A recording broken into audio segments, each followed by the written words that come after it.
teman-teman yang tidak masuk diberi kesehatan ya dan bisa mengikuti pembelajaran kita pada pekan berikutnya. Baik, di sini tanpa lama-lama ya Bapak akan menjelaskan materi tentang puasa. Nah, kalau berbicara tentang puasa, yang ada di benak teman-teman, puasa itu apa sih? Nahan diri. Nahan lapar ya, itu juga ya. Nah, baik Bapak lanjutkan ya. Nah, puasa. Nah, apa itu puasa? Puasa berasal dari dalam bahasa Arab itu dikenal sebagai siam atau saum, yang berarti menahan atau mencegah. Nah, sedangkan secara istilah tersendiri, puasa merupakan segala sesuatu yang membatalkan puasa dari terbitnya matahari hingga terbenamnya matahari, disertai dengan niat, rukun-rukun dan syarat-syarat tertentu. Nah, lanjut, adapun hukum dan niat puasa dalam Al-Quran dan hadis. Nah, untuk dari Al-Qur'annya dalam puasa itu ada di Quran surat Al-Baqarah ayat 183 yang berbunyi, ya ayyuhalladzina amanu kutiba alaikumusiyam kama kutiba alal ladzina min qablikum la'allakum tattaqun. Nah, di mana artinya, hai orang-orang yang beriman, diwajibkan atas kamu berpuasa sebagaimana yang telah diwajibkan oleh orang-orang sebelummu agar kamu bertakwa. Nah, adapun dalam hadisnya, saya mengambil dari hadis riwayat Bukhari dan Muslim yang artinya, barang siapa yang berpuasa di bulan Ramadan karena Allah dan iman dan mengharapkan pahala Allah, maka diampuni dosa-dosa yang telah lalu. Nah, adapun niatnya juga niat dari puasa Ramadan, niatnya itu nawaitu sama godin an adai suatu dari Ramadan di sanati lillahi ta'ala. Nah, lanjut ke selanjutnya. Nah, dalam puasa ini ada syarat sah dan syarat wajib. Nah, untuk syarat sah sendiri adalah yang dimana syarat sah sendiri adalah kondisi yang harus dipenuhi seseorang agar puasanya itu diterima oleh Allah. Nah, sedangkan kalau syarat wajibnya itu adalah segala sesuatu yang diwajibkan untuk seseorang itu berpuasa. Jadi secara sederhananya kalau syarat sah ini syarat sah ini segala sesuatu yang dimana kita tuh kalau mau puasa tuh harus memenuhi syarat dulu. Kalau sedangkan untuk syarat wajibnya itu alasan orang tuh kenapa diwajibkan untuk berpuasa. Nah, selanjutnya itu ada beberapa komponen yang untuk syarat sah puasa. Yang pertama itu ada Islam. Nah, dalam yang pertama ini Islam, karena jelas kalau misalkan yang bukan beragama Islam itu secara otomatis puasanya tidak sah. Yang kedua ada mumais, yang dimana mumais ini kita bisa membedakan mana yang baik dan mana yang buruk. Nah, jadi kalau teman-teman bisa membedakan ya mana yang baik dan yang buruk, berarti teman-teman sudah melalui cara sah puasa ini. Nah, yang ketiga ada suci dari haid dan nifas. Nah, ini yang bagi perempuan ya, apabila perempuan yang mengalami haid atau nifas itu secara otomatis puasanya tidak sah dan nanti bakalan mengganti dengan mengkodok puasanya. Nah, yang keempat itu ada berpuasa bukan di hari-hari yang diharamkan. Apa saja contoh-contoh puasa yang diharamkan, hari yang diharamkan? Ada yang tahu nggak? Syawal, 10 Hijjah. Hari-hari tasyrik itu tanggal hari apa? Tanggal berapa? 11, 13. Nah, itu ya. Jadi apabila teman-teman melaksanakan puasa di hari tersebut, maka secara otomatis puasa itu tidak sah. Nah, lanjut ke syarat wajib puasa.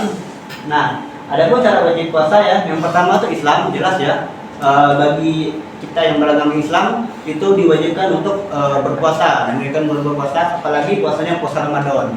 Jadi wajib untuk kita berpuasa. Terus ada yang kedua balik.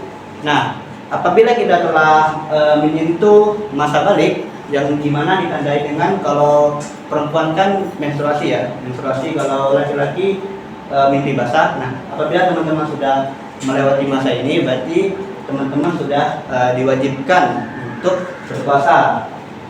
Nah, bagaimana yang anak-anak yang belum balik itu tidak diwajibkan untuk puasa, tetapi dianjurkan untuk melatih diri untuk berpuasa. Gitu. Nah yang ketiga itu ada berakal sehat. Nah untuk berakal sehat ini maksudnya tidak gila, hilang akal atau pingsan, karena kita kalau menjalankan ibadah itu harus dengan kesadaran. Nah yang keempat itu mampu untuk melakukannya. Maksudnya di sini dalam kita saat melaksanakan ibadah puasa itu kita sanggup untuk menjalankan puasa, tidak sedang sakit. Jadi kita tuh berpuasa, jadi kita tuh saat kita berpuasa itu tidak menyebabkan kalau kita misalkan kita puasa itu menyebabkan kita sakit. Jadi kita harus mampu dan kuat untuk melakukannya. Karena dalam Islam tidak mengajarkan untuk memaksakan segala sesuatu yang membahayakan diri kita. Nah, lanjut ke sunnah puasa. Adapun beberapa sunnah puasa, yang pertama itu makan sahur. Nah, di sini kita kalau mau menunaikan puasa, kita disunahkan untuk makan terlebih dahulu. Kalau tidak makan juga tidak apa-apa, tapi disunahkan untuk makan sahur terlebih dahulu untuk agar kita kuat menjalankan ibadah puasanya. Terus yang kedua itu mengakhiri makan sahur. Nah, misalkan nanti kita sahur, kita disegerakan untuk mengakhiri sahur kita. Jangan sampai nanti sahurnya jam berapa nanti ya. Ya silakan masuk. Baik. Yang ketiga itu menyegerakan berbuka ketika waktunya berbuka. Nah, misalkan puasanya telah menyentuh waktu maghrib, nah kita dianjurkan ya untuk segera berbuka ketika puasa tersebut telah waktunya berbuka. Jadi kalau teman-teman yang udah maghrib tidak mau berbuka puasa ya disunahkan untuk berbuka terlebih dahulu. Entah kita makan kurma atau minum terlebih dahulu ya, intinya kita telah membatalkan puasa kita. Nah yang keempat itu membaca doa ketika berpuasa. Nah jangan lupa kita untuk membaca doa kalau kita mau berpuasa ya, membaca doa ketika mau niat puasa dan berbuka saat puasa. Nah lanjut. Nah sebelum sampai di sini, teman-teman ada yang ingin ditanyakan nggak terkait dari penjelasan yang telah Bapak jelaskan tadi? Mungkin ada teman-teman yang masih ingin ditanyakan atau kurang dipahami, boleh untuk bertanya. Atau ada sedikit sanggahan terhadap materi yang Bapak sampaikan ini, boleh juga kalau mau ada. Nah.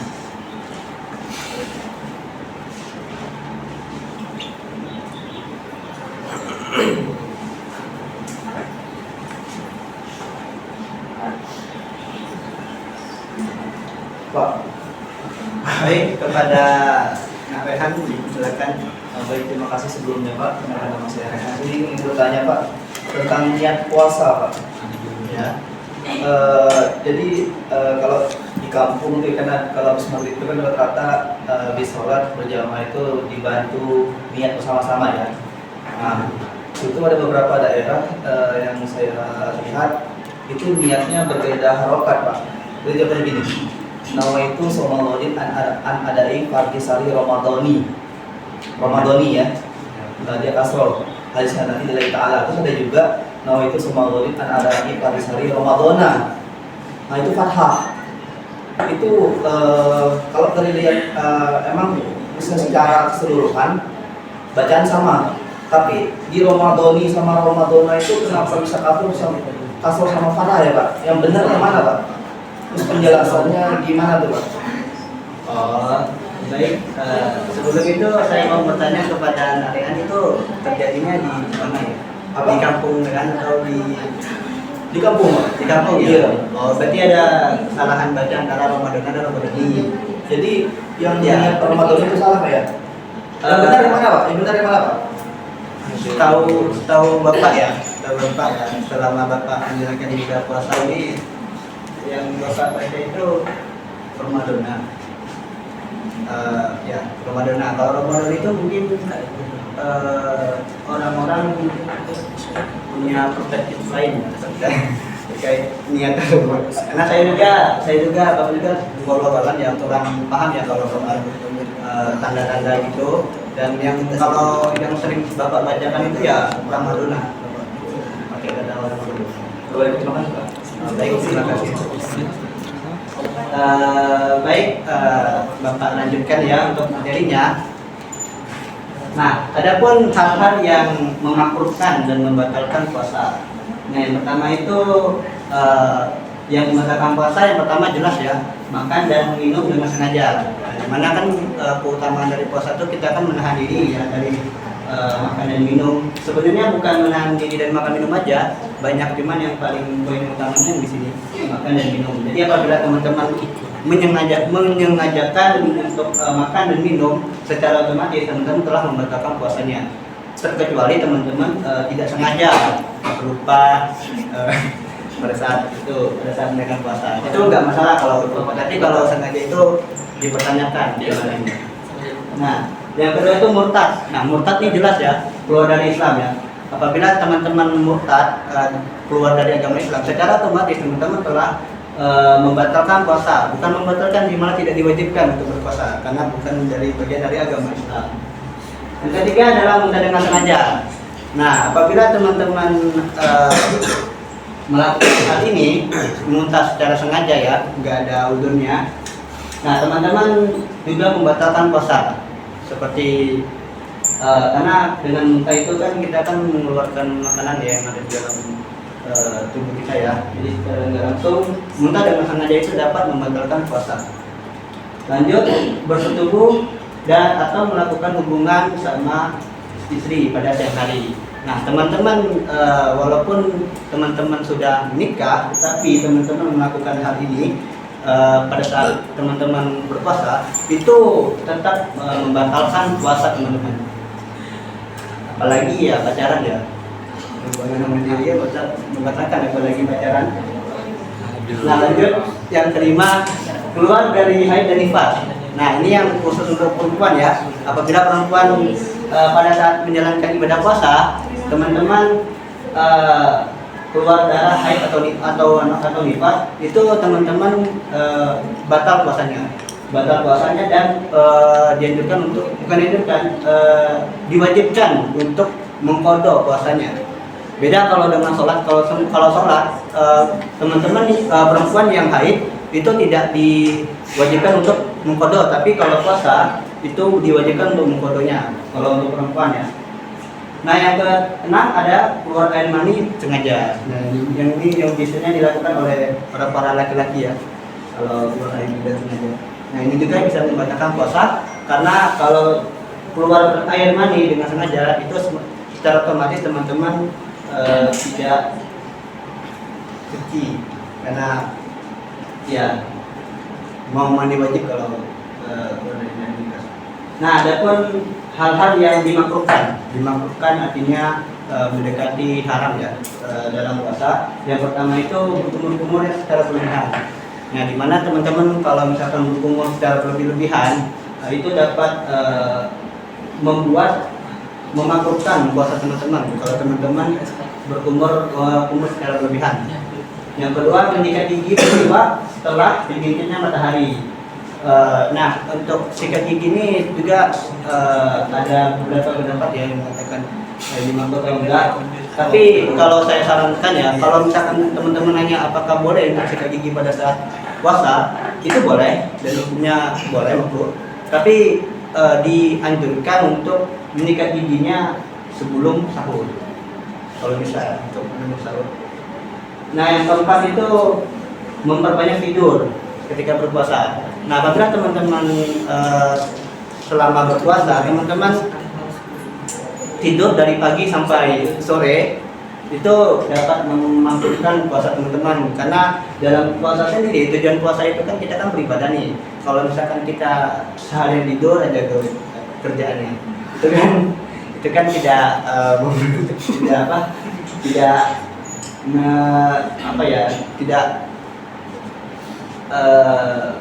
mendapatkan ibadah kalau kalian hanya tidur saja. Lanjut ke Nah, aduh, ya kelihatan ya. Mungkin salah setting. Jadi tapi di laptop Bapak ini kelihatan nih. Begini. Masa Kelihatan. coba lihat. Mungkin error di HP temennya. Nah, ini Bapak jelaskan aja ya. Aduh. Ini Bapak jelaskan ya. Ada pun macam-macam puasa. Macam-macam puasa itu ada 3 ya. Ada puasa wajib, puasa sunnah, sama puasa haram. Nah, untuk puasa wajib ini atau puasa fardu yaitu puasa yang jika dilakukan mendapat pahala dan jika tidak dilakukan itu mendapat dosa. Contohnya itu puasa wajib itu seperti puasa Ramadan, terus puasa nazar, puasa kifarat, puasa kifarat. Nah itu beberapa macam tentang puasa wajib. Nah adapun puasa sunnah, puasa sunnah ini adalah apabila yang dilakukan atau dilaksanakan itu mendapat pahala. Dan kalau tidak dilaksanakan tidak apa-apa.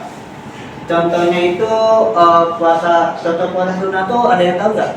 Apa aja? Senin Kamis Pak. Puasa Kamis, puasa Syawal, lagi puasa Daud.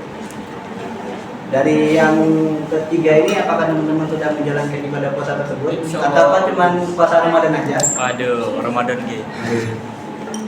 Baik, yang terakhir itu ada puasa haram. Nah, puasa haram ini yaitu puasa yang dimana dilaksanakan mendapat dosa apabila ditinggalkan itu mendapat pahala.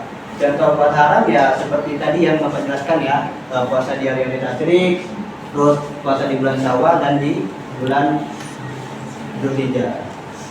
Di 10 Dzulhijjah. Baik, selanjutnya ada hikmah puasa. Sama juga ya. Bapak jelaskan aja di sini ya. Nah, ada beberapa hikmah puasa yang dapat kita ambil di sini. Yang pertama itu puasa mengajarkan kita melatih diri agar lebih disiplin. Karena dengan kita berpuasa itu secara tidak langsung itu telah melatih diri kita ya. Dari kita bangun sahur, terus dari paginya kita mungkin membaca Al-Quran segala macam ya. Dan itu melatih diri kita agar lebih disiplin waktu, lebih teratur makannya, pola makannya. Dan selanjutnya puasa juga dengan puasa juga ini membuktikan ketaatan kita kepada Allah. Dan yang ketiga itu puasa mengajarkan kita untuk lebih bersyukur. Jadi dengan adanya puasa ini itu menumbuhkan rasa bersyukur dalam diri kita. Baik, selesai presentasi dari saya mengenai puasa. Nah, dari presentasi saya tadi, apakah di sini teman-teman ada yang ingin ditanyakan lagi terkait penjelasan dari saya? Kalau tidak, saya pengen maaf ya, aduh. Waktunya udah mau habis ternyata, dan ini masih ada metode yang Bapak mau terapkan ini. Mungkin untuk Saudara Rehan nanti pertanyaannya bisa di minggu depan ya, untuk pertanyaan lanjutan. Baik, di sini Bapak tidak mau lama-lama ya. Mungkin sedikit strategi yang Bapak gunakan di sini nanti Bapak ingin bagi 3 kelompok aja.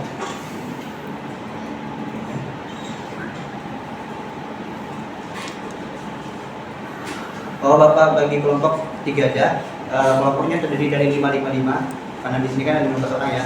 Nah, untuk cara kerjanya tuh nggak sulit ya. Nanti teman-teman itu diskusi mengenai pembahasan dari materi yang Bapak jelaskan tadi. Nah, nanti tunjuk salah satu anggotanya untuk menyimpulkan dari materi yang Bapak jelaskan tadi. Mungkin metode yang tepat dipikirkan untuk membentuk kelompoknya dan mendiskusi pembahasan yang Bapak jelaskan tadi. Hitung aja 5-5-5. Ini ada 15 orang. Mending Bapak lah Pak yang ngebagiin apa. Baiklah, mungkin untuk kelompok 1, 2, 3, 4, 5 sampai Nurul. Ya, kelompok 1, 2, 3, 4, 5 sampai Isya. Terus Nurul 1, 2, 3, 4, 5 kelompok 2. Nah, ini satu kelompok digabung. Bapak kasih waktu 2 menit ya untuk kalian diskusi dan memilih nanti salah satu dari kalian untuk maju ke depan dan menjelaskan kesimpulan dari materi yang Bapak jelaskan tadi.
Baik, apakah sudah selesai? Nanti Bapak tunjuk ya untuk kelompok pertama, tunjuk satu orang yang maju untuk menjelaskan sepengetahuannya saja apa aja yang telah dipahami dari penjelasan yang Bapak jelaskan tadi.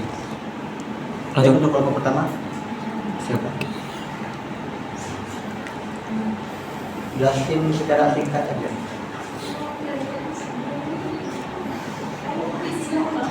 Ini ya, izin Pak. Ya. Tidak lihat teks ya atau Boleh melihat itu dulu.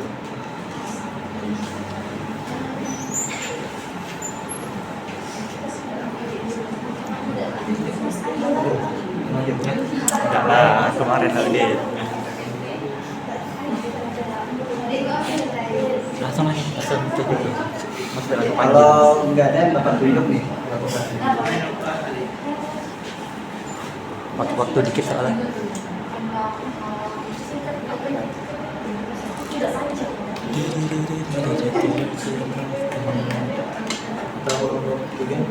Aduh, kamera pen di situ saya.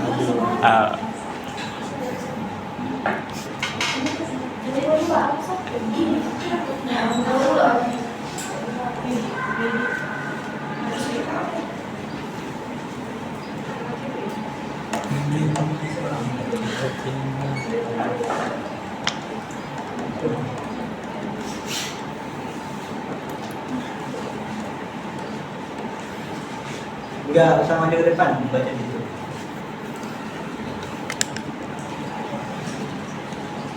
izin Pak, kami dari kelompok 1. Ya, dengan nama siapa?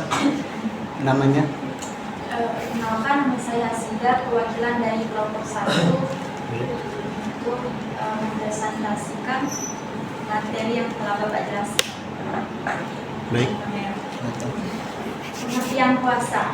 Puasa yaitu saum atau syam yang berarti menahan diri secara istilah. Menahan diri. Nah, secara istilah puasa itu adalah menahan diri dari hal-hal yang membatalkan, mulai dari terbit fajar hingga terbenam matahari. Kedua, hukum dari puasa. Hukum puasa Ramadan hukumnya wajib bagi setiap umat muslim dan niat dari puasa. Niat dilakukan untuk menjalankan puasa karena Allah. Syarat sah puasa yaitu ada 2, syarat wajib dan syarat sah. Syarat wajib yaitu ada Islam, balik, berakal, dan mampu. Syarat sah yaitu Islam, mumayyiz, suci dan dari hadis dan nifas. Selanjutnya sunnah puasa. Sunnah puasa yaitu makan sahur, mengakhirkan sahur, menyegerakan berbuka dan membaca doa.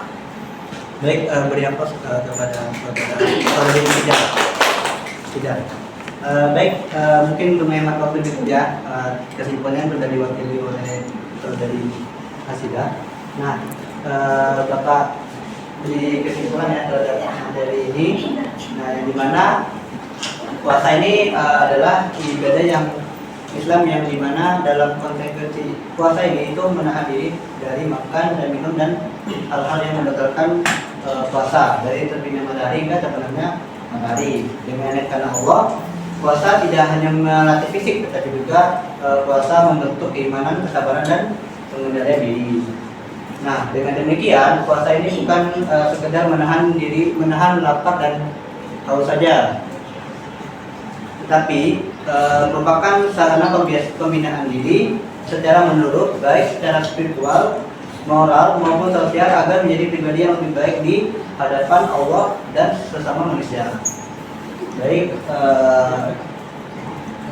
demikianlah penjelasan dari Bapak. Nanti kita sambung lagi ya materi minggu depan.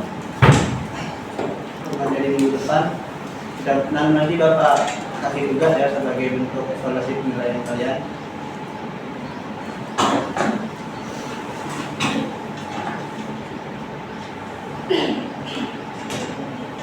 Baik, Bapak tutup pembelajaran kita pada hari ini dengan mengucapkan alhamdulillah.